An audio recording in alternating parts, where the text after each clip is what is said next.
સુરતના સચિન જીઆઈડીસી વિસ્તારમાં આવેલી એક એલ્યુમિનિયમ કંપનીમાં મોડી રાત્રે દુર્ઘટના સર્જાતા એક યુવકનું કરુણ મોત નીપજ્યું છે। ત્રીજા માળેથી નીચે પડી જતા યુવકનું ઘટના સ્થળે જ ગંભીર રીતે ઈજાગ્રસ્ત થયા બાદ સારવાર દરમિયાન મોત થયું હતું। રક્ષાબંધન પહેલા જ બનેલી આ ઘટનાએ પરિવારમાં શોકનું મોજું ફેરવી વળ્યું છે। સુરતના સચિન જીઆઈડીસી વિસ્તારમાં આવેલી એલ્યુમિનિયમ કંપનીમાં કામ દરમિયાન મોડી રાત્રે દુર્ઘટના સર્જાઈ હતી। કંપનીના ત્રીજા માળેથી નીચે પડી જતા રવિન્દ્ર રમેશ પાડવી નામના યુવકને ગંભીર ઇજાઓ પહોંચી હતી, તો પરિવારજનો તાત્કાલિક તેમને ખાનગી હોસ્પિટલ લઈ ગયા, જ્યાં ફરજ ઉપરના ડોક્ટરે તેમને મૃત જાહેર કર્યા હતા। મૃતક રવિન્દ્ર રમેશ પાડવી મૂળ મહારાષ્ટ્રના વતની હતા અને સચિન જીઆઈડીસી વિસ્તારમાં પરિવાર સાથે રહેતા હતા। ઘટનાની જાણ થતાં જ પોલીસ ઘટના સ્થળે પહોંચી ગઈ હતી અને મૃતદેહને પોસ્ટમોર્ટમ માટે સુરત સિવિલ હોસ્પિટલ ખસેડવામાં આવ્યો હતો। રવિન્દ્ર 3 બહેનોના એકમાત્ર ભાઈ હતા। રક્ષાબંધનના તહેવાર પહેલા જ ભાઈના અકાળે અવસાનથી પરિવારમાં ગમગીની છવાઈ ગઈ છે।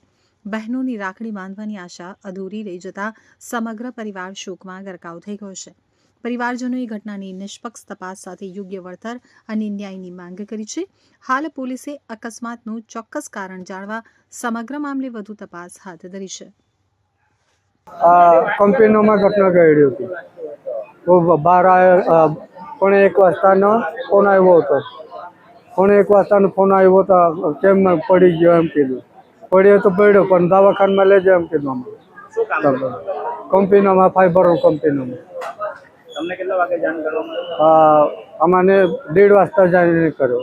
1:30 વાગ્તા ફોન કર્યો તો જાણી થઈ ગયો। 2 વાગતા અમને નીકળીને આવ્યા। નીકળતા અમને 2 વાગી ગયા તો આપણા રમકી તલાવ છે જગા આ અંદરમાંથી આપણો છોરો ગમાઈ ગયો। છોકરો 21 લગ્ન નથી। પરિવારમાં ખાલી એક જ પરિવારમાં બે છોકરીનો એ તો લોકોને ઘરે નીકળી જાય। અમે 2 માણસને તો કોઈ પહેવા વાળો કોઈ નથી। અમે રકમ માંગવું પડશે અમને કેવી રીતે દિવસ કાઢવા। છોકરાનો જિંદગીને નીકળી ગયો તો ગમે તે ગમાઈ ગયો તો ફરી નથી આવતો। અમારો જીવ હતું, એક જ જીવ હતું। એક જ જીવ ન કરતા અમને એટલું જીવ કાઢી લીધું। અમારો બધો દિવસ નીકળી ગયા।